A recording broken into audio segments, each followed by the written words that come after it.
Você que está chegando agora, com certeza você tem alguma dúvida sobre doenças do coração. A gente vai conversar com o Dr. Alex Benevides, que fala com a gente direto do Complexo Hospitalar Central. Boa tarde, doutor, tudo bem? Boa tarde, tudo bem? Agradeço o convite, um prazer estar aqui com vocês hoje. A gente que agradece, eu já quero que o senhor nos tire as dúvidas mais frequentes sobre as doenças cardiovasculares, né? Quando fala doença do coração, a gente fica pensando, quais doenças são essas? Quais as mais comuns? Explica pra gente, doutor.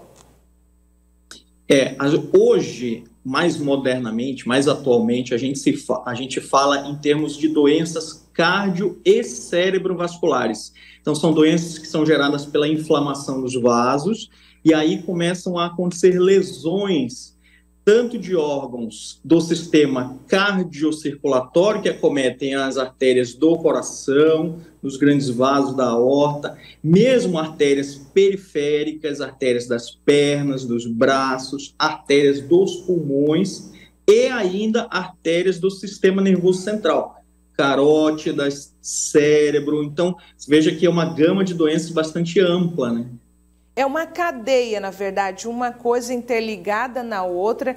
O senhor é um estudante, né, contínuo disso, é formado, é especialista na área. Então, a gente sabe também que o Complexo Hospitalar Central tem altas tecnologias para vários procedimentos, enfim, exames. E eu quero falar antes da gente entrar nesses detalhes, eu gostaria de saber se há maneiras de prevenir algumas doenças, porque a gente imagina que algumas doenças são geneticamente, né? Vem de família, passa de pai para filho, enfim. Mas, tirando isso, tem uma forma de prevenir, de controlar, doutor? Tem sim. Na verdade, as doenças cardiovasculares, cerebrovasculares, como a gente mencionou aqui, elas têm seus fatores de risco, cerca de 80% deles totalmente preveníveis, totalmente evitáveis ou totalmente controláveis. Ok, são doenças que influenciam em outras doenças, como a própria pressão alta, o colesterol, o diabetes. Agora, são condições que, mesmo quando instaladas já em uma condição de uma doença crônica, elas podem ser estabilizadas e aí você minimizar o risco de causar lesões no sistema cardiovascular. Agora, condições como tabagismo, alcoolismo, sedentarismo, sobrepeso, falta de hidratação, exposição a ambientes, mesmo ambientes profissionais ou ambientes urbanos poluídos, a gente já sabe, há 10 anos a ciência já conhece muito bem que a própria poluição do ar gera partículas de suspensão que vão ser absorvidas pela mucosa pulmonar, vão ser jogadas para a circulação e vão causar lesões em todo o sistema cardiovascular. Isso, nesses fatores todos, a gente consegue atuar e consegue prevenir ou o surgimento, ou mesmo, quando já tem uma doença instalada, o controle dessa doença. Falando nessa questão de prevenção, controle, ok, a gente sabe que é possível. Mas a gente sabe também que algumas pessoas, elas chegam ao limite. E aí, quando chega no limite, precisam ser feitos, então, cirurgias, procedimentos. Esses procedimentos que são feitos no Brasil, eles são compatíveis a qualquer lugar do mundo? Sim, hoje o Brasil ele tem um papel de liderança em toda a cadeia de tratamento da doença cardiovascular, desde o tratamento medicamentoso, a gente tem excelentes cardiologistas clínicos no país, desde o tratamento intervencionista, que é feito por catéter, através da angioplastia, temos excelentes hemodinamicistas no país inteiro e também aqui no estado de Rondônia.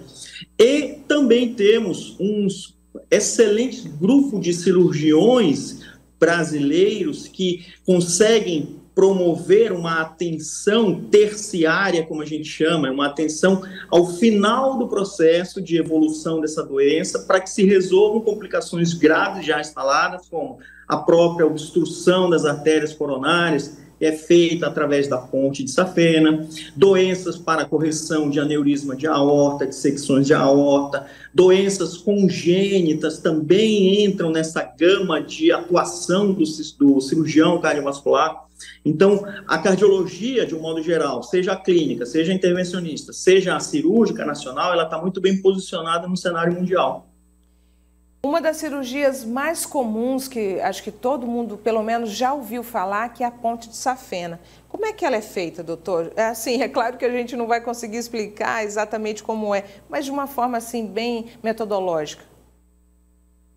A ponte de safena, para você ter uma ideia, ela é a cirurgia, desde o início do processo histórico da cirurgia cardíaca, ela é o tipo de cirurgia mais feita em todo o mundo, em todos os serviços de cirurgia cardíaca, seja ele de um país subdesenvolvido, de um país em desenvolvimento como o nosso, ou de um país já desenvolvido, como os Estados Unidos, ela é a cirurgia mais feita no mundo. E ela é feita de um modo convencional, através de uma incisão aqui no externo, não é aquela incisão, vai abrir do pescoço até a barriga, não. Hoje é uma incisão bem menor, realmente, aqui feita no osso externo, é feita sob anestesia geral, com bloqueios complementares da musculatura torácica, em que você usa cada vez menos medicações na veia, você acaba complementando com anestesia inalatória também.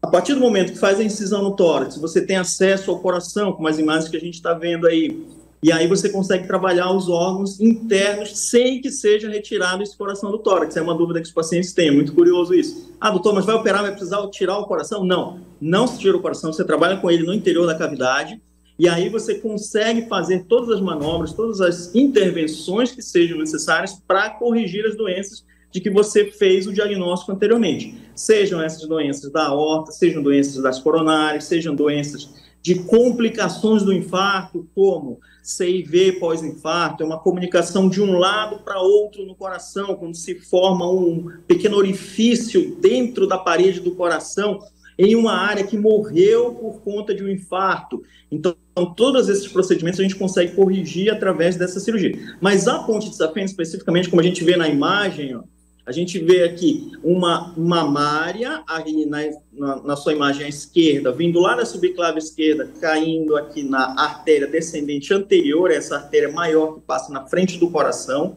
A gente vê do outro lado uma mamária direita sendo colocada para a coronária direita. A gente vê também a ponte de safena, que é feita através da retirada desse enxerto da perna do paciente, e aí é ligada na aorta, que é esse nosso grande vaso que a gente tem saindo do coração. Uma extremidade se liga nesse vaso e a outra extremidade distal, a extremidade da ponta, acaba ligando-se na artéria que você quer tratar depois daquele ponto de obstrução.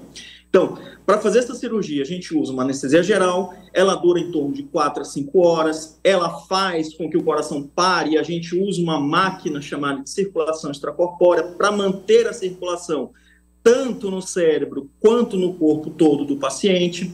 Depois que você fez os procedimentos todos corretivos, você volta a circulação para o interior desse coração e ele volta a bater, ele acorda, como a gente chama, e aí sim, é feita o processo de finalização da cirurgia, com o fechamento do tórax. A gente viu imagens aí, antigamente era só disponível, aqui a gente consegue ver, ó, dispositivos de placas de titânio que a gente já, inclusive, já empregou aqui em Porto Velho, que é o que você tem de mais moderno no mundo inteiro para fazer fechamento do osso externo.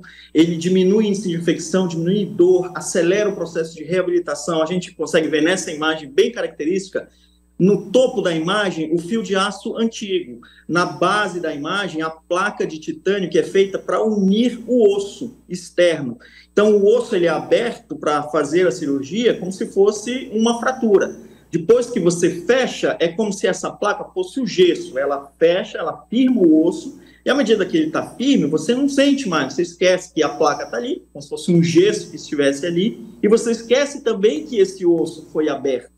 O que se tem depois na recuperação é um desconforto muscular, mas isso a gente consegue trabalhar com analgésico e com a própria fisioterapia. É uma cirurgia altamente complexa, precisa de muita tecnologia, né, doutor? Mas falando de complicações, os riscos, quais são as complicações, os riscos mais comuns nesses tipos de cirurgias? Os riscos envolvidos em uma cirurgia cardíaca podem variar de acordo com o estado clínico que o paciente entra na cirurgia, com as comorbidades que ele traz de casa, como a gente chama. Se ele é um hipertenso, um diabético, um tabagista importante, se ele é um obeso, tudo isso vai influenciar ali na condição cirúrgica e na recuperação dele pós-operatório. Os riscos básicos são dor, a gente ter dor aonde foi mexido, seja para você fazer a incisão do osso, a incisão na perna, ou mesmo a incisão no braço, que a gente usa um enxerto de artéria radial para ser feita uma ponte de radial também. Infecções, se esse paciente é um diabético, obeso, ele está mais sujeito a infecções. Se ele passa muitos dias no hospital, ele fica sujeito a esse processo. Insuficiência renal, ele pode estar sujeito, em geral, se ele é um diabético. Quanto tempo mais a gente fica dependente da máquina de circulação extracorpórea durante o intraoperatório, acontece uma inflamação no corpo todo, mas basicamente nos pulmões e nos rins. Então, dependendo do grau que esse rim chegou já lesionado à cirurgia, ele vai ter uma piora no seu funcionamento e lá no pós-operatório, na UTI, a gente vai precisar fazer 1, 2, às vezes 3 sessões de hemodiálise e ele volta a trabalhar também no nível básico dele e não precisa ficar fazendo essas sessões de hemodiálise para a vida toda, mas é um risco que a gente sempre precisa passar para os pacientes. Outro risco, AVC, é um risco também que está envolvido no processo de calcificação das artérias do pescoço, das artérias do cérebro. Então vejam que arritmias acaba sendo um outro risco. Você acaba manipulando o coração, levando sangue para uma área que não estava chegando. Então esse miocárdio, esse músculo do coração, ele acaba ficando um pouco atordoado ali. Então ele sai dessa máquina de circulação extracorpórea um pouco mais sensível. Pode acontecer arritmias também. Então todos esses riscos estão envolvidos no risco de vida, no risco de mortalidade desse paciente. Então a gente sempre trabalha com as porcentagens. Hoje a tecnologia já nos ajuda muito em relação a isso, porque existem aplicativos que conseguem estimar precisamente o risco de cada paciente, para cada momento que ele se encontra, para cada cirurgia que ele vai fazer. Então a gente tem, em geral, uma média de mortalidade em torno de 1 a 1,3%, para você ter uma ideia, um índice de mortalidade muito baixo, para uma cirurgia que é muito benéfica para esse tipo de paciente. E a recuperação, doutor, pode ser rápida? Pode ser rápida, é como eu falei, também depende muito da condição que ele chega, do intraoperatório, das complicações que ele vem a desenvolver ou não. De um modo geral, de um modo assim mais habitual, a recuperação é feita. Esse paciente vai ficar 3 a 4 dias na UTI, depois ele vai para a enfermaria, na enfermaria ele fica em torno de 3 a 5 dias também, já em reabilitação, caminhando, tomando banho, se alimentando sozinho. Depois ele vai para casa. Em casa, a gente começa a contar um período de 15 a 20 dias para ele ter uma recuperação completa em uma cirurgia que não houve nenhuma intercorrência, ele não houve o surgimento de nenhuma dessas complicações que a gente citou e que ele tem uma condição clínica boa. Então, nesse período de 15 a 20 dias, a gente já, em geral, libera esse paciente para dirigir, voltar a trabalhar, fazer atividades físicas ao ar livre, de modo comedido. Então, veja que essa recuperação ela depende muito das medidas que se toma, a fisioterapia ajuda muito a gente em relação a isso, a adesão do paciente em termos de uso de medicações no pós-operatório, ajuda muito a gente nesse processo, e aí a gente vai individualizando o cuidado, logicamente, dependendo de cada caso. Doutor, para a gente finalizar, o senhor fala direto do Complexo Hospitalar Central, nós estamos conversando aqui com o doutor Alex Benevides, é cirurgião cardiovascular. Para a gente finalizar essa informação que é de extrema importância para a saúde, para a nossa saúde, fala para a gente sobre as novidades das cirurgias cardíacas. A gente sabe que o complexo hospitalar ele tem equipamentos e formas, maneiras de atendimento assim altamente tecnológicos. O que a gente pode falar sobre essas tecnologias, sobre esses avanços? Bom, esse tema, na verdade, é um xodó meu, porque eu tenho especialização em cirurgia cardíaca minimamente invasiva, é a cirurgia cardíaca feita por vídeo. Então, muita gente não tem nem ideia de que isso seja possível fazer. Lá fora, Estados Unidos e Europa, já é basicamente uma rotina há cerca de 20 anos, para você ter uma ideia. No Brasil, já tem muitas equipes que já têm uma rotina também desse cuidado, desse procedimento há cerca de 5 a quase 10 anos, e a gente vai começar também a instituir esse tipo de tratamento aqui em Rondônia. Então, veja que essas imagens são feitas, uma cirurgia que nós fizemos em São Paulo, abordando o coração por vídeo. A imagem é feita por esse circular, é a imagem que a câmera do vídeo nos fornece. A incisão é feita de 5 a 7 centímetros no máximo, ou aqui à direita do tórax do paciente, ou na base do tórax à direita, ou na base do tórax à esquerda, para fazer a revascularização do miocárdio. Se você faz à direita, você trabalha com doenças valvares, da tricúspide, da mitral. Numa incisão direita mais superior aqui no terceiro espaço intercostal, você pode ter acesso à válvula aórtica para correção de aneurisma de aorta. Então, existe uma gama de procedimentos que podem ser feitos minimamente invasivos, é o que a gente está programando de trazer ainda, provavelmente esse ano aqui para Rondônia, a gente está montando a estrutura toda para que isso seja feito. Mas o que a gente já conseguiu fazer aqui foi o uso dessa placa de titânio para o fechamento do externo, o uso de enxertos arteriais, como eu mencionei aqui para vocês, são os enxertos de radial, o enxerto de mamária direita, não é só a antiga veia safena que se usa hoje. A ciência acabou descobrindo que com o uso de medicações e uso de cuidados, você consegue fazer um enxerto arterial durar muito mais, prolongar, inclusive, a vida desse paciente muito mais do que um enxerto de veia safena. Então, isso a gente usa aqui de rotina já no Hospital Central. Medicações novas, uso de próteses novas, a gente viu aí uma prótese biológica de válvula mitral, de válvula aórtica. Antigamente, a gente colocava uma prótese biológica e já falava para o paciente, essa prótese vai durar 5, no máximo 8 anos, a gente vai ter que trocar. Então, hoje, a tecnologia já nos permite que a gente consiga fazer a durabilidade dessa prótese ser estendida em até 25 anos. E aí, depois, pensar em uma prótese transcatéter por dentro dessa válvula. A gente vê aí a imagem de uma prótese, de uma endoprótese de aorta. Você tem um aneurisma de aorta descendente na parte aqui de cima, que começa muito alto, você já faz a correção da ascendente, que é essa primeira porção aqui da aorta, esse vaso grande que sai do coração. Você precisa abrir o tórax para corrigir essa parte, mas essa parte que é a descendente, como a gente chama, você já corrige por aqui também. Então, existe esse implante da válvula feita por via anterógrada. Essa prótese é uma endoprótese que entra também já no disparo ali, já com visão direta durante a cirurgia. Então, todas essas próteses novas, com maior durabilidade, com enxertos novos, tudo isso a gente já está trazendo aqui para o hospital e já está oferecendo para a população de Rondônia.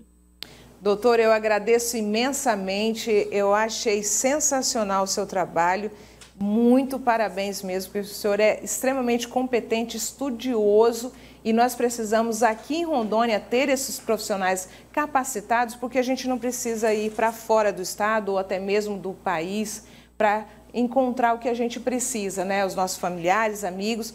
Enfim, agradeço imensamente a sua participação aqui. Apareça aqui, inclusive nos estúdios, estamos de portas abertas. Uma ótima tarde para o senhor, doutor Alex Benevides, que fala com a gente direto do Complexo Hospitalar Central. Muito obrigada, doutor. Muito obrigado, eu que agradeço, um prazer passar essas informações para vocês e para todos os seus telespectadores. Um grande abraço. Falando em saúde.